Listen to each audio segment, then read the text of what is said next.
Car को पीछे के इधर रिकॉर्डिंग तो ऑलरेडी ऑन है ना। बंद कर। गुण है, लेकिन एक मूर्ख व्यक्ति भी सत्यवादी हो सकता है। महापुरुष होने का मतलब तो ये है, युग पुरुष होने का तो मतलब ये है कि वो संकट के काल से अपने समाज को, अपने राष्ट्र को कैसे निकाल के बाहर लेकर के आता है। बाबा साहब अम्बेडकर एक ऐसे ही विराट व्यक्तित्व रहे हैं जिनकी छांव में हम आज तक फल फूल रहे हैं। कैसा रहा उनका जीवन, क्या था उनका जीवन व्रत, क्या कुछ हुआ जिसके कारण से आज भी हम यहाँ तक प्रभावित होते रहे हैं। इसी विषय पर एक चर्चा हम लोग आज करने वाले हैं और चर्चा में हमारे साथ स्टूडियो में मौजूद हैं श्री आशुतोष जी पंत। नमस्कार। आप राष्ट्रीय महासचिव हैं अखिल भारतीय संस्कृति समन्वय संस्थान के, आपका स्वागत है। साथ में हैं श्री रामस्वरूप जी अग्रवाल, आप मुख्य संपादक हैं एक पत्रिका सांस्कृतिक प्रवाह शोध पत्रिका।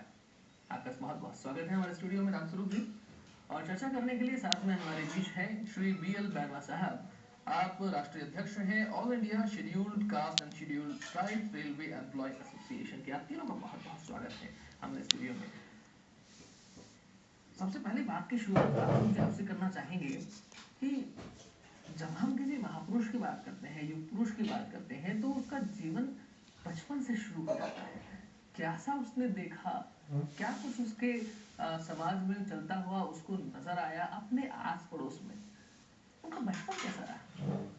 बाबा साहब बचपन को यदि हम देखते हैं तो एक दलित समाज से वो आते हैं बाबा साहब, और उस समय की जैसी परिस्थितियां थी, अस्पृश्यता का माहौल था जी। और बाबा साहब को उन सारी परिस्थितियों से गुजरना पड़ा जी। और उनके मन में बहुत कष्ट था। कई बार तो कॉलेज में ऐसा अवसर आया कि उनके साथ कॉलेज में अस्पृश्यता का व्यवहार हुआ जी। और कमरे पर आकर के देर तक रोते रहे। स्कूल में बड़े मेधावी थे। मजेदार बात इसमें यह है कि समाज की ओर से जो उनके साथ जो अस्पृश्यता का व्यवहार किया गया, लेकिन उनके जो अध्यापक थे और उनमें से अधिकांश ब्राह्मण थे, उन्होंने उनको बड़ा स्नेह दिया। बहुत बढ़िया। जैसे एक बार क्या हुआ कि कुछ चित्र बनाया गया अध्यापक ने बोर्ड पर और कहा कि इस चित्र को स्पष्ट कौन करेगा, और केवल बाबा साहब अम्बेडकर ने हाथ खड़ा किया। उन्होंने कहा कि तुम बोर्ड के पास आओ आगे और चौक लेकर के उसको समझाओ। जैसे वो आगे आने लगे, सारे विद्यार्थियों ने कहा कि इसको बोर्ड को छूने मत देना। तो शिक्षक ने कहा जो ब्राह्मण था, क्यों नहीं छूने दें, क्योंकि हमारे टिफिन इसके पास में है और सारे अशुद्ध हो जाएंगे। तो शिक्षक ने कहा नहीं, ये छुएगा भी और बात समझाएगा भी। तो शिक्षकों की ओर से उनको बड़ा स्नेह मिला। जो एक कहती है कि बच्चे का जीवन तो वहीं से शुरू हो जाता है जहाँ से उसे कुछ पहला अक्षर सिखाया जाता है, और वो शिक्षक उन्होंने वो एक संबल मिला, स्नेह मिला। बैरवा साहब, आपने उनके जीवन का बहुत पूरा अध्ययन किया है, क्या लगता है आपको कि वो जो घटनाएं हुई थी, जैसा कि रामस्वरूप जी ने बताया, उन घटनाओं का क्या प्रभाव उनके आगामी जीवन तक पड़ा? क्या एक प्रतिशोध की भावना आई थी या सांस्कृतिक चेतना जागृत हो गई थी बचपन में? देखिए, बाबा साहब डॉक्टर भीमराव अंबेडकर के जीवन के बारे में हम चर्चा करते हैं तो सबसे महत्वपूर्ण ये हो जाता है कि जब वो पैदा हुए थे उस समय हमारे देश के अंदर, समाज के अंदर कैसी व्यवस्था थी और वो व्यवस्था का उनके मन मस्तिष्क पर क्या प्रभाव पड़ा। जी। हमारे देश के अंदर उस समय बड़ी सामाजिक विषमताएं थी, छुआछूत, भेदभाव, ऊंच नीच, असमानता, सामाजिक असमानता, आर्थिक असमानता और अनेकों ऐसी बुराइयां व्याप्त थी जी। जिसकी वजह से दलित समाज के अंदर किसी भी व्यक्ति के लिए पैदा होना और पैदा होने के बाद में उसका उच्च शिक्षा अध्ययन करना या देश के लिए इतना बड़ा मार्गदर्शन दे देना एक असंभव सा काम लगता है। ठीक बात है। लेकिन बाबा साहब डॉक्टर भीमराव अंबेडकर ने जो बुराइयां थी उनसे सीख करके और हमारा मार्ग प्रशस्त किया। यदि उनके साथ ये छुआछूत वाला भेदभाव नहीं होता, यदि वो असमानता का शिकार नहीं हुए होते, तो मैं समझता हूँ आज के दिन भी हमारी स्थिति ठीक नहीं होती। लेकिन उनके साथ जो हुआ उसको पहला तो उन्होंने झेला, झेलने के बाद में उसको सह करके और आगे उसका रास्ता हमें दिखाया रास्ता, यानी कि धीरे-धीरे जी उन्होंने हमें आगे इसके लिए रास्ता दिखाया। और जब हम उनका पूरा जीवन संघर्ष की बात करेंगे तो उस समय सबसे महत्वपूर्ण बात यह है कि जैसे जैसे वो इन चीज़ों से पीड़ित होते गए वैसे वैसे वो उच्च शिक्षा ग्रहण करने के बाद सामाजिक जीवन के अंदर वो उनका उपचार करने में भी लग गए लगातार। और जैसे संविधान बनाने का वक्त आया तो उस समय भी उस बात को उन्होंने ध्यान में रखा और उसका निपटारा उन्होंने किया। तो ये बात बहुत महत्वपूर्ण है कि जब वो पैदा हुए उस समय, चाहे वो बचपन में खेलते समय या शिक्षा ग्रहण करते समय, स्कूल में जाते समय या आगे जब नौकरी के टाइम भी उनको ये झेलना पड़ा, जब वो विदेश शिक्षा ग्रहण करके आए और महाराजा गायकवाड़ के यहाँ नौकरी की उस समय भी उनको झेलना पड़ा। ये नहीं कि उनके जीवन में बहुत ऐसी विषमताएं आई, परेशानियां आई जिन्होंने उनको एक परिपक्व इंसान बना दिया, एक तरह की परिपक्व इंसान ठीक बात है बना दिया।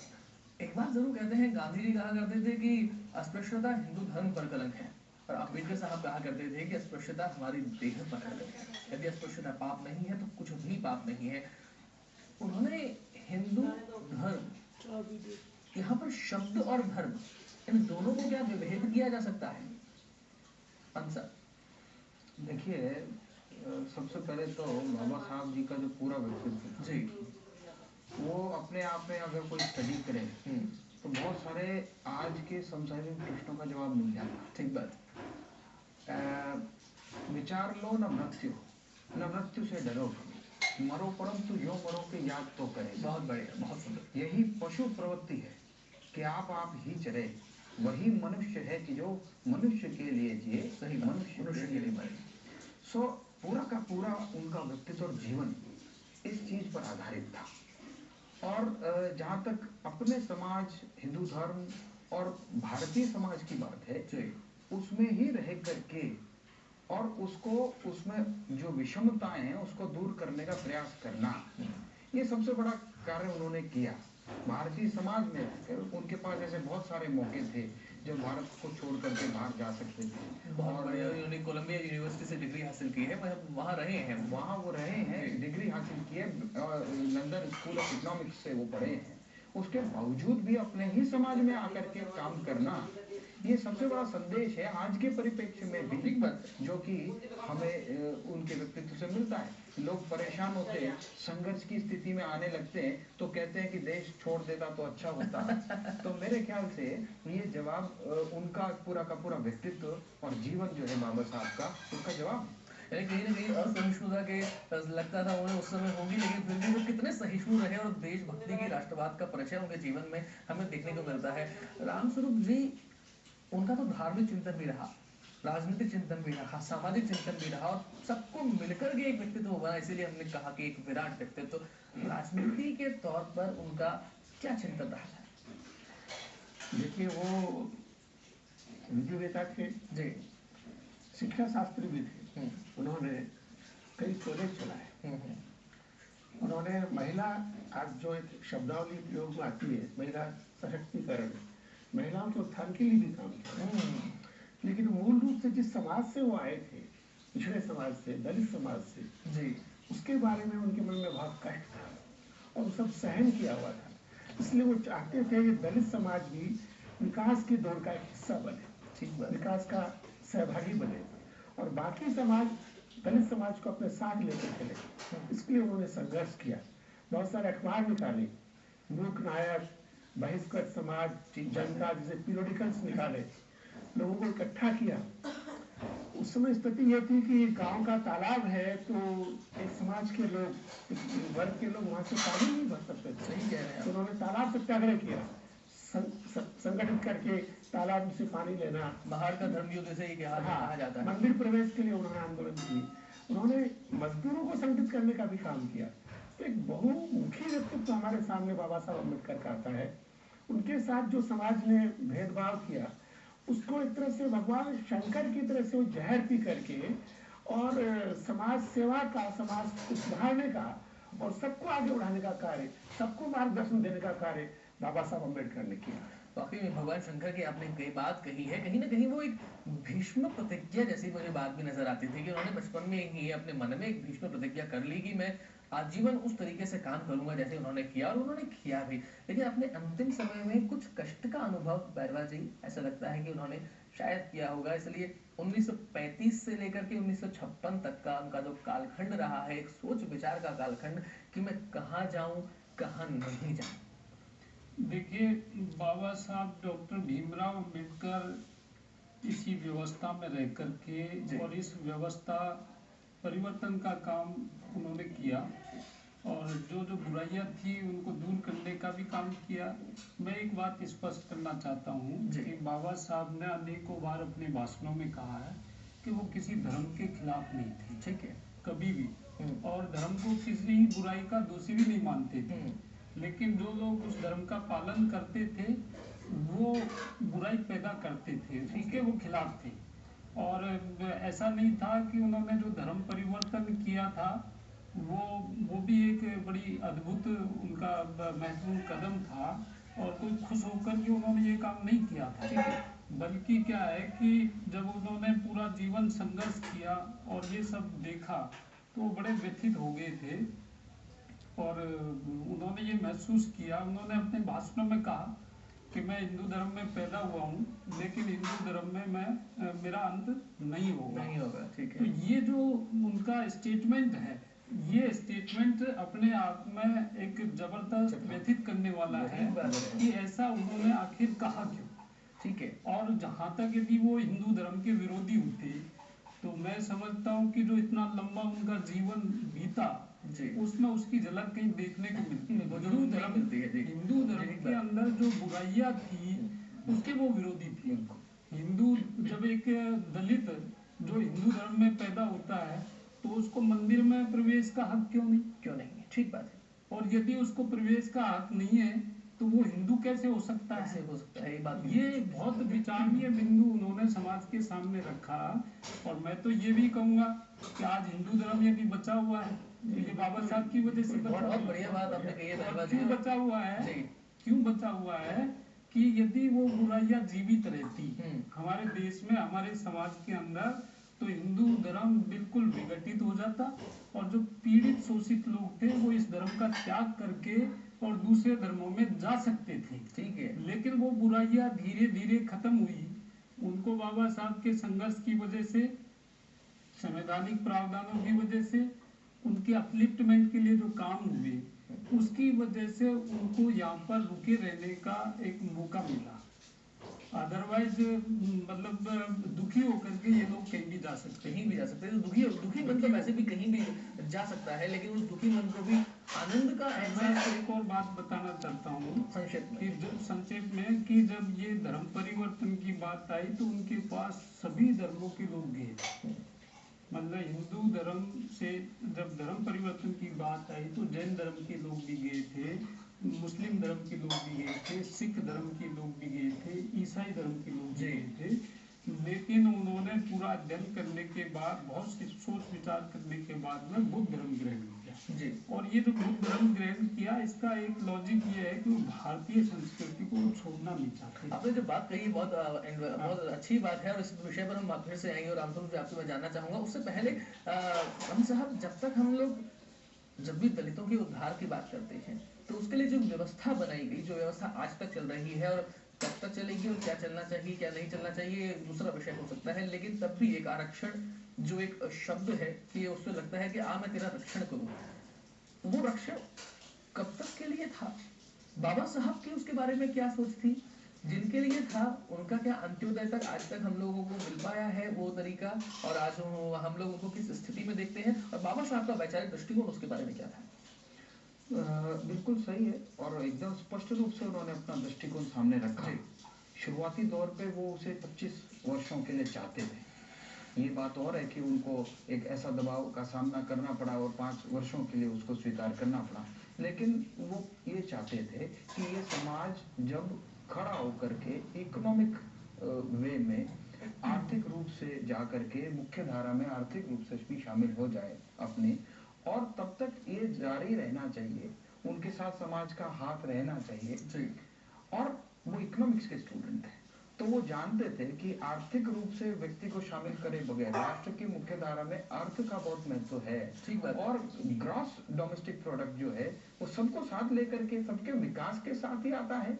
किसी एक के साथ तो नहीं आता आ है। सकता। जातीय व्यवस्था का उनकी खिलाफत करना, ये कहीं ना कहीं भारत की अर्थव्यवस्था पर भी बहुत बड़ा एक लिंकिंग था, और इसीलिए आरक्षण का उन्होंने वो पक्षधर रहे कि सबको साथ लेकर के चलेंगे तो शायद विकास होगा। और मैं आपकी बात से बहुत सहमत हूँ कि धर्म, हिंदू धर्म जो नहीं टूटा, उसका जो विखंडन नहीं हुआ, वैसे तो बहुत ही प्राचीन है, वर्षों हजारों वर्षों पुराना है, इसलिए आज तक हम नहीं टूटे, नहीं बिखरे।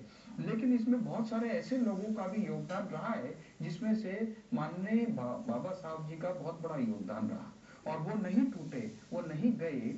उनके कंधे पर हाथ रखने के लिए भारत का संविधान उनके साथ रहा।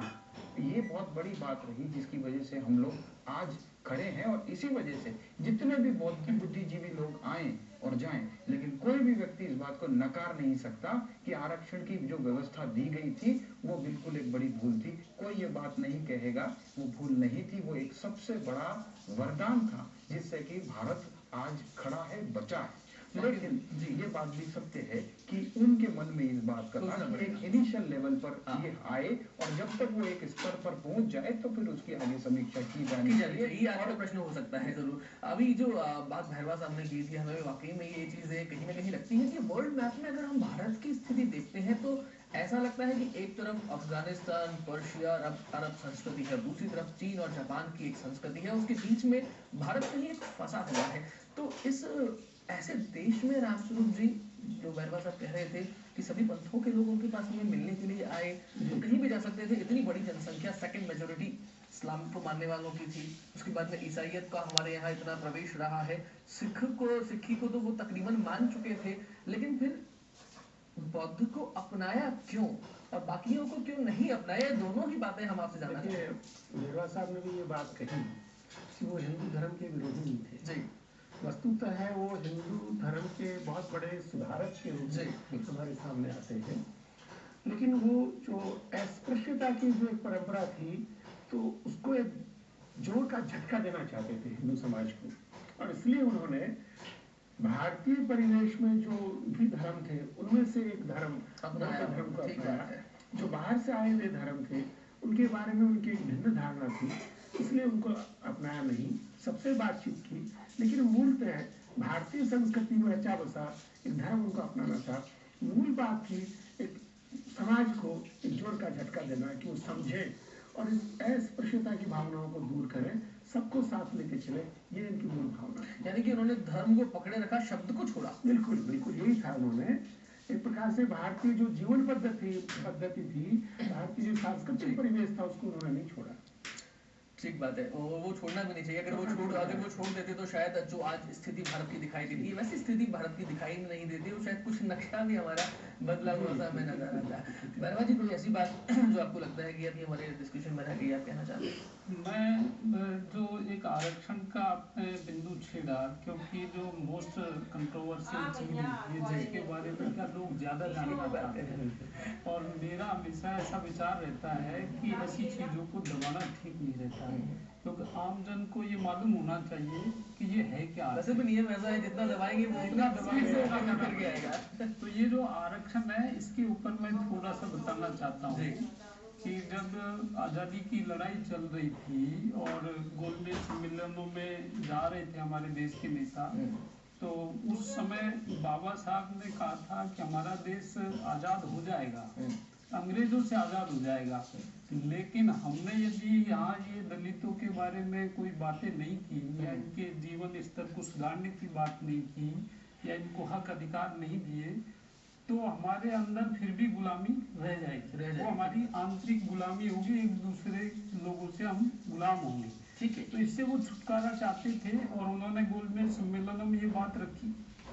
मैं आपको बता दूं कि बाबा साहब जैसा देशभक्त हमारे देश के अंदर दूसरा कोई पैदा नहीं हुआ।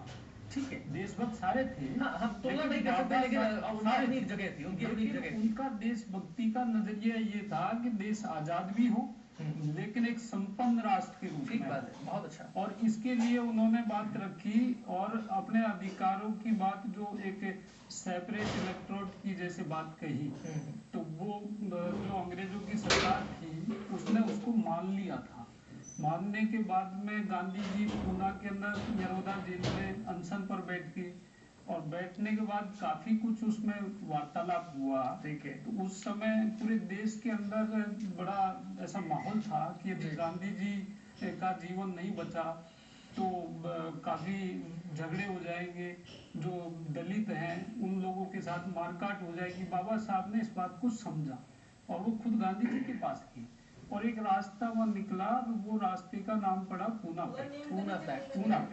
पूना पैक्ट के अंदर जो बात कही थी सरकारी सेवाओं में आरक्षण की, जो विधायिका और सरकारी सेवाएं इनमें आरक्षण हो, ताकि इन लोगों का जो आर्थिक स्तर है, सामाजिक स्तर है, उसमें सुधार हो और हर जगह इनको प्रतिनिधित्व मिले। ठीक बात है। तो वो नीति के तहत ये आरक्षण की व्यवस्था की। अब जब संविधान लागू हुआ, आरक्षण का प्रावधान किया गया, तो धीरे धीरे ऐसा नहीं है कोई काम नहीं हुआ है, काम हुआ है। धीरे धीरे रिप्रेजेंटेशन जाति जनजाति के लोगों का इसमें हुआ है, मुख्य धारा में शामिल है, धीरे धीरे उनका जो आर्थिक स्तर है उसमें भी सुधार हुआ। लेकिन मैं ये कह सकता हूँ कि आज की तारीख में भी एक आदमी एक घर से जैसे नौकरी भी लग गया है जी, लेकिन उसकी स्थिति ऐसी नहीं हुई है कि उसके जो बच्चे हैं जी, वो बिना आरक्षण के नौकरी लग जाएं। मतलब ये स्थिति का आना बहुत जरूरी है। जी, ये बात आप ठीक कह रहे हैं। हालांकि हमेशा तकरीबन यही उठता है कि अगर एक व्यक्ति की एक नौकरी लगी है, लेकिन जब 3 व्यक्तियों की लगातार पीढ़ी दर पीढ़ी नौकरी लग जाती है और उसके बाद में भी हमें क्या उस जनरल स्टैंडर्ड को अचीव कर ले। ठीक बात है। एक बार आंसर दीजिए। मैं कहना चाह रहा हूँ बाबा साहब का बड़ा दृढ़ मत था कि राजनीतिक और आर्थिक विकास तब तक नहीं होगा जब तक शैक्षणिक विकास नहीं होगा। बहुत सुंदर। जब तक समाज के लोग पढ़ेंगे लिखेंगे नहीं, ज्ञान को नहीं प्राप्त करेंगे, तब तक कितना ही आरक्षण दे लो, उनका विकास संभव नहीं है। बात है। और इसलिए शैक्षणिक विकास पर उन्होंने बहुत जोर दिया। यानी कि आदमी जलालत की रोटी नहीं खा सकता, उसकी प्रतिष्ठा की रोटी ही खानी है। आरक्षण जरूरी है समाज के लिए, लेकिन उसको प्राप्त करने के लिए शैक्षिक योग्यता को बढ़ाना बहुत जरूरी है। सर, आप कुछ कहना चाहते हैं, जोड़ना चाहते हैं? यही बात, स्वाभिमान, उनका पूरा जीवन स्वाभिमान के ऊपर आधारित था। तो ये कोई न तो अधिकार, देखिए एक शब्द होता है हम अधिकार है उसे छीन लेंगे, और दूसरी चीज होती है कि ठीक है दी गई कोई भीख, न अधिकार न भीख। सबसे बड़ी चीज थी स्वाभिमान। स्वाभिमान को डेवलप करने के लिए पिता का काम ये होता है कि अपने कमजोर पुत्र को आगे बढ़ाने के लिए वो उसका साथ रहे, और जब तक वो सशक्त नहीं हो जाता, और वो स्वाभिमान के साथ उसको मौके दे कि क्योंकि तू काबिल है इसलिए मैं तुझे मौके दे रहा हूँ, इसलिए नहीं क्योंकि तू निशक्त है इसलिए मैं तुझे मौके दे रहा हूँ। वो काबिल समाज था, है और रहेगा। ये समाज हमेशा काबिल है, ऐसे ऐसे लोग पैदा हुए हैं इस समाज में, तो नेचुरल बात है। इसलिए स्वाभिमान को मेंटेन करते हुए उन्होंने इस चीज को आगे बढ़ाया कि आप स्वाभिमान के साथ, आप शिक्षा स्वाभिमान का सबसे बड़ा हथियार होता है जिससे आप स्वाभिमान प्राप्त कर सकते हैं। और लास्ट में भी उन्होंने यही कहा था समाज के लिए शिक्षित बनो, शिक्षित बनो। बहुत सुंदर, छोटा सा, बहुत छोटा सा।